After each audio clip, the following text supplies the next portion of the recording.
Ako si Venus Peralta, 57 years old. Nakatira lang po rin sa Quezon City. Ang sakit ko ay costochondritis. Para maintindihan ninyo, arthritis sa buto ng ribs. So, nagsimula yan 8 years ago na nag-work ako sa call center.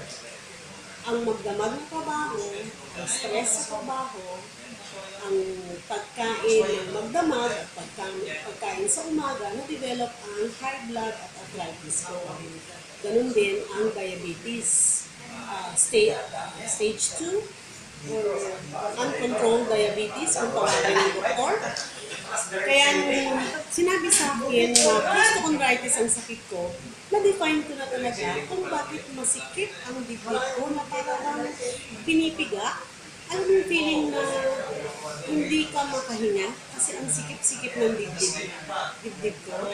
Pagka lumalakad ako, 100 meters lang, nararamdaman ko na yung sakit.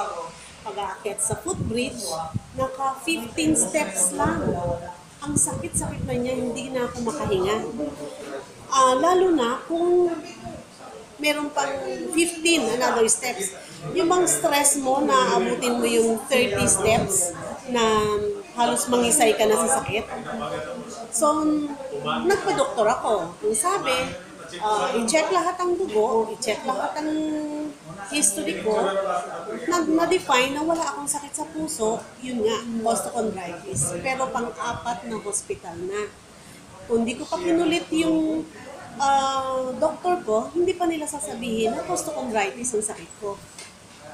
So, paano gagamutin yun? Ang sabi nila, huwag ka mag-alala, merong specialista. 4 ang specialista natin dito sa Philippines.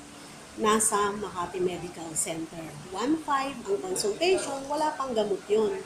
At weekly, kailangan kang magpunta doon sa Makati Med, 1.5 every week. Tapos, meron kang maintenance ng gamot. Siyempre, in-expect ko, mahal yung gamot na yan. Kaya naghanap ako ng alternatives. Sanay naman ako sa mga herbal. Kaya nang nakilala ko yung si Sister Elsie, si Brother Alan, medyo guminhawa ang isip ko na ito na siguro yung sagot sa problema ko. Nakilala ko yung Buamera.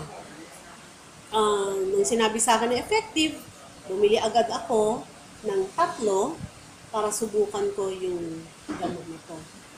Then first bottle, ano yung naramdaman ko? Medyo maginhawa. Lumakad na ako ng about 100 meters, hindi ko nararamdaman yung sakit, yung kirot, yung sikip ng dibdib. Kaya ang ginawa ko, pag akyat ng footbridge, tinry ko talagang maramdaman ko yung sakit, pero wala. Hanggang dun sa taas na 30 steps, nakarating ako doon. Wala akong naramdamang sakit at kirot. So sabi ko, effective nga. The following day, ginawa ko isa ulit bottle. Tinry ko hanggang pagbaba, kung mararamdaman ko nang mabilis ang steps ko. Pagbaba ng 30 steps sa footbridge, wala pa rin ako naramdaman. Kaya sabi ko, second bottle pa lang ito.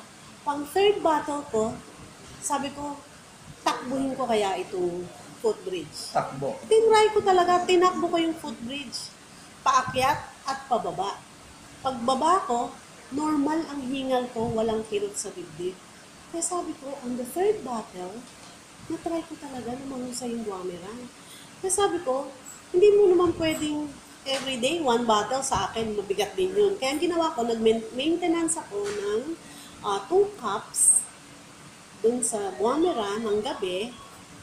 Sa gabi rin, 2 cup size. So hanggang ngayon, nagme-maintain ako at nakita ko talaga yung laki ng improvement. Pati yung high blood ko, yung diabetes ko, nawala. So, gano'n na po kayo katagal umiinom ng Buamera? 6 months. 6 months. Kailan po nag-start na meron kayong mga medical records? Meron akong certification from my doctor tsaka sa hospital na na-hospital ako ng 4 na beses.